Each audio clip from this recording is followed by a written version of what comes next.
Assalamualaikum warahmatullahi wabarakatuh. Kaum muslimin yang dirahmati Allah, marilah kita bersama-sama membaca surat Al-Fatihah. Semoga Allah membukakan ilmu dengan mudah, membukakan rizki dengan mudah, memudahkan semua urusan kita. Amin, amin, ya robbal alamin. Lahumul Fatihah. A'udzu billahi minasyaitonir rajim. Bismillahirrahmanirrahim. Alhamdulillahi rabbil alamin. Arrahmanirrahim. Maliki yaumiddin. Iyyaka na'budu wa iyyaka nasta'in. Ihdinas siratal mustaqim. Siratal ladzina an'amta 'alaihim ghairil maghdubi 'alaihim waladdallin. Rabbi firli wa liwalidayya warhamhuma kama rabbayani shaghira. Amin. Bismillahirrahmanirrahim. Sallallahu ala Muhammad. Sallallahu alaihi wasallam. Sallallahu ala Muhammad. Sallallahu alaihi wasallam.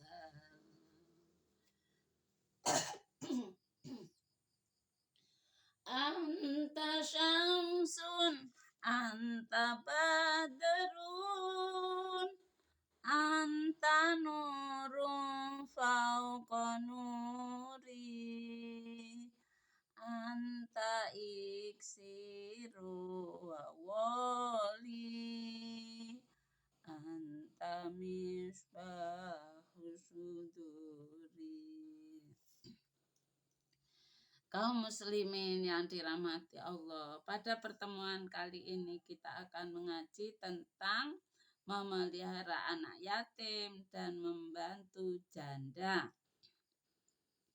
Nabi Muhammad SAW bersabda, "Ana wa kafilul yatimi fil jannati hakadha." Aku dan orang yang memelihara anak yatim dalam surga seperti ini, sambil menunjuk jari telunjuk dan ibu jari. Nabi Muhammad SAW bersabda, barang siapa yang memelihara anak yatim di tengah kaum muslimin untuk memberi makan dan minum, maka pasti Allah akan memasukkannya ke dalam surga, kecuali jika ia telah berbuat dosa yang tidak dapat diampunkan. Di lain riwayat ada tambahan, sampai ia dapat berusaha mencari makan sendiri, maka pasti ia masuk surga. Sabda Nabi besar Muhammad SAW yang artinya, sebaik-baik rumah kaum muslimin yaitu rumah yang ada anak yatim diasuh dengan baik, dan sejahat-jahat rumah kaum muslimin yaitu rumah yang ada anak yatim yang selalu diganggu dan disakiti hatinya. Hamzah bin Yusuf dan Ibnu An-Najjar meriwayatkan bahwasanya di surga ada gedung yang bernama Baitul Farah, gedung gembira. Tidak dapat memasukinya kecuali orang yang telah menggembirakan anak-anak yatim dari kaum mukminin. Nabi Muhammad SAW bersabda, "Akulah orang pertama yang dibukakan pintu surga. Hanya Saya melihat seorang wanita yang mengejar aku dan aku bertanya padanya, "Mengapakah kamu ini?" Jawabnya, "Aku wanita yang dahulu telah mengasuh anak-anak yatimku." Nabi Muhammad Shallallahu Alaihi Wasallam bersabda, "Demi Allah yang mengutusku dengan hak, Allah tidak akan menyiksa pada hari kiamat orang yang mengasihi anak yatim dan ramah manis tutur katanya dan benar-benar menyayangi anak yatim dan memaklumi kelemahannya dan tidak menyombongi tetangganya dengan kekayaan yang diberikan Allah padanya." Nabi Muhammad Shallallahu Alaihi Wasallam bersabda, "Barang siapa yang mengusap kepala anak yatim benar-benar karena rasa sayang dan karena Allah, maka Allah akan memberinya pada tiap rambut yang diusap oleh tangannya beberapa kebaikan." Diriwayatkan, Allah berfirman pada Nabi Yakub alaihi salam, "Sesungguhnya sebab buta matanya dan punggungnya serta perbuatan saudara-saudara Yusuf yang sedemikian itu karena pada suatu hari telah datang kepadanya seorang anak yatim yang miskin sedang berpuasa dan lapar. Sedang Nabi Yakub alaihi salam sekeluarga menyembelih kambing dan mereka makan tanpa memberi anak yatim itu. Kemudian Allah memberitahu padanya bahwa Allah tidak menyintai seorang dari makhluknya sebagaimana cintanya pada anak yatim dan orang miskin. Kemudian Allah menyuruhnya membuat makanan dan mengundang orang-orang miskin.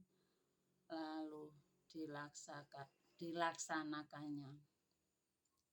Seorang solihin dahulu berkata, "Pada mulanya aku dahulu seorang yang sombong lagi ahli maksiat.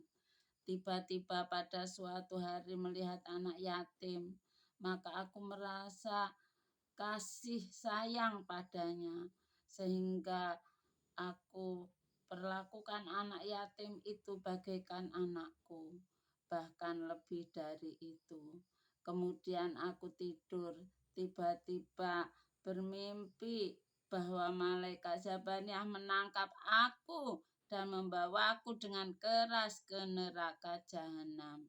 Tiba-tiba di tengah jalan dihalang-halangi oleh anak yatim itu dan berkata pada malaikat, 'Lepaskan ia sampai aku minta pada Allah.' Tetapi malaikat Zabaniyah menolak permintaan anak yatim itu. Tiba-tiba ada seruan, 'Lepaskan orang itu karena Allah telah memaafkannya.' Karena kasih sayangnya pada anak yatim itu, maka terbangunlah aku dari tidur dan berniat akan lebih baik lagi terhadap anak yatim." Hikayat, seorang pemabuk telah mati di Basroh sehingga istrinya tidak mendapatkan orang yang membantunya untuk mengubur suaminya karena dianggap oleh penduduk daerahnya bahwa sangat rusak moralnya. Maka istrinya terpaksa memberi upah tukang panggul untuk membawa suaminya ke musola. Sesampainya di musola tidak seorang pun yang sudi mensolatkannya. Maka terpaksa dibawa ke hutan untuk dikubur. Sedang di dekat hutan itu ada bukit dan di situ ada seorang zahid yang terkenal. Tiba-tiba orang zahid itu turun dari pertapaannya untuk mensolatkan mayit itu. Dan berita ini tersiar sehingga orang-orang datang untuk mensolatkan mayit itu. Lalu karena mereka merasa takjub terhadap yang turun dari pertapaannya untuk mensolatkan mayit itu, mereka bertanya, "Mengapakah engkau turun untuk mensolatkan mayit?" Ini jawabnya, "Aku diperintah turun ke tempat ini karena ada jenazah orang yang telah diampuni oleh Allah. Sedang di situ tidak ada orang kecuali istrinya." Maka orang-orang bertambah heran mendengar keterangan orang Zahid itu. Lalu si Zahid bertanya pada istrinya tentang tingkah laku suaminya. Jawab istrinya, "Sebagaimana yang diketahui orang banyak, yaitu ia sepanjang hari di kedai khamar dan hanya sibuk minum khamar dan mabuk. Dan ketika ditanya, apakah amalannya yang baik?" Jawab istrinya, "Tidak ada, hanya bila ia sadar di waktu subuh segera mengganti pakaian dan wudhu, lalu sholat subuh. Kemudian kembali lagi ke tempat khamarnya. Hanya saja di rumahnya tidak pernah kosong dari satu atau dua anak yatim yang disayangi melebihi dari anak kandungnya. Dan ada kalanya bila ia sadar lalu menangis sambil berkata, 'Ya Allah, di bagian yang manakah dari neraka jahanam yang akan engkau isi dengan penjahat ini?' Yakni dirinya sendiri." Nabi Muhammad Shallallahu Alaihi Wasallam bersabda, "Orang yang berusaha untuk membantu pada wanita janda dan orang miskin bagaikan orang yang berjuang jihad fisabilillah, juga sama dengan orang yang bangun malam tidak berhenti dan puasa siang tidak pernah tidak puasa." Ibnu Majah meriwayatkan, Nabi Muhammad Shallallahu Alaihi Wasallam bersabda, "Orang yang berusaha untuk membantu wanita janda sama dengan orang yang berjuang jihad fisabilillah, dan seperti orang yang bangun sholat malam dan puasa pada siang hari." Hikayat, terjadi seorang Alawi mempunyai beberapa anak perempuan. Tiba-tiba ia meninggal dunia dan anak-anaknya dipelihara oleh ibunya juga dari turunan Alawiyan. Dan karena keadaan sangat miskin sehingga ia dengan anak-anaknya terpaksa pindah dari daerah itu dan terpaksa tinggal di sebuah surau yang sudah rusak dan tidak dipakai dan tidak dipakai untuk sholat lagi. Sedang ibunya terpaksa keluar untuk mencari kebutuhan makan anak-anaknya. Maka pada suatu hari ia pergi kepada pembesar daerah itu, seorang muslim, untuk menyampaikan hal keadaannya serta anak-anaknya. Tetapi keterangannya tidak dipercaya oleh kepala daerah itu, bahkan ia minta bukti. Maka dijawab oleh wanita itu, "Aku seorang worib." Tetapi kepala daerah itu mengabaikan hal itu. Kemudian wanita itu keluar dari tempat kepala daerah itu dan bertemu dengan seorang majusi. Maka ia menceritakan hal keadaannya pada orang majusi dan diterima dengan baik oleh majusi itu. Bahkan ia menyuruh pelayannya untuk pergi bersama wanita menjemput putri-putrinya, lalu diberi tempat di rumahnya dan dimuliakan sebagaimana lazimnya. Tiba-tiba pada malam hari kepala daerah yang muslim itu bermimpi seolah-olah telah tiba hari kiamat. di atas kepala Nabi Muhammad Shallallahu Alaihi Wasallam ada panji liwaul hamdi, dan di sampingnya ada gedung besar. Maka ia bertanya, "Ya Rasulullah, untuk siapa gedung itu?" Jawab Nabi Muhammad Shallallahu Alaihi Wasallam, "Untuk orang Majusi, untuk orang-orang Muslim." Lalu ia berkata, "Saya seorang Muslim bertauhid." Tanya Nabi Muhammad Shallallahu Alaihi Wasallam, "Tunjukkan padaku buktinya." Maka ia bingung. Lalu oleh Nabi Muhammad Shallallahu Alaihi Wasallam diceritakan padanya keadaan janda Alawiyah yang datang padanya dan dimintai bukti kebenarannya. Maka ia bangun dari tidur dengan perasaan yang sangat kecewa karena telah menolak janda itu. Kemudian berusaha mencari janda itu sehingga mendapat berita bahwa wanita itu di rumah orang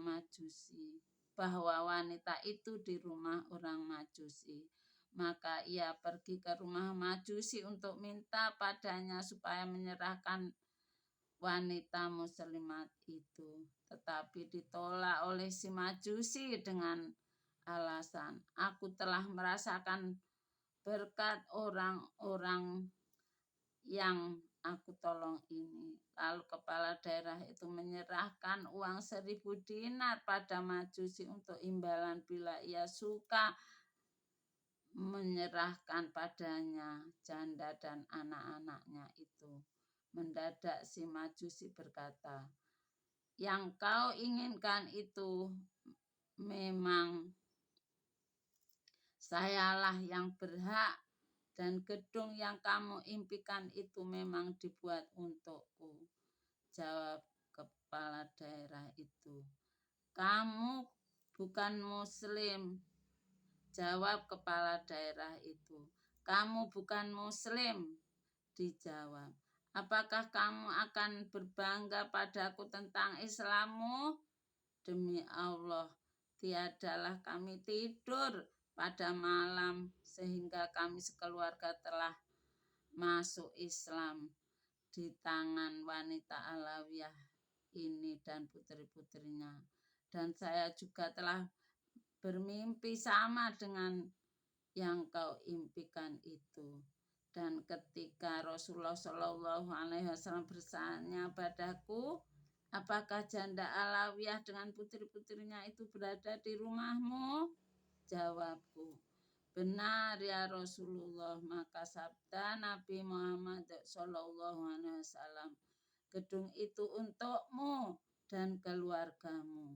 Setelah mendengar keterangan seorang Majusi itu, maka kembalilah kepala daerah itu dengan perasaan yang sangat menyesal yang tidak terhingga.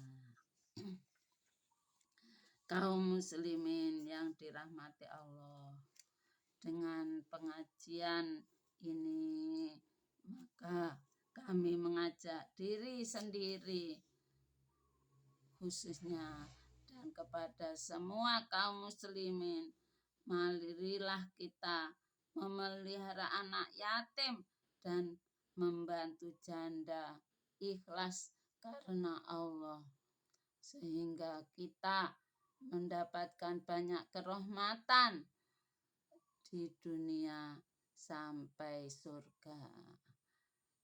Amin amin ya robbal alamin. Allahumma ja'al a'malana sholihah waj'alha liwajhika khalisah wa la taj'al li ahadin fiha syai'a.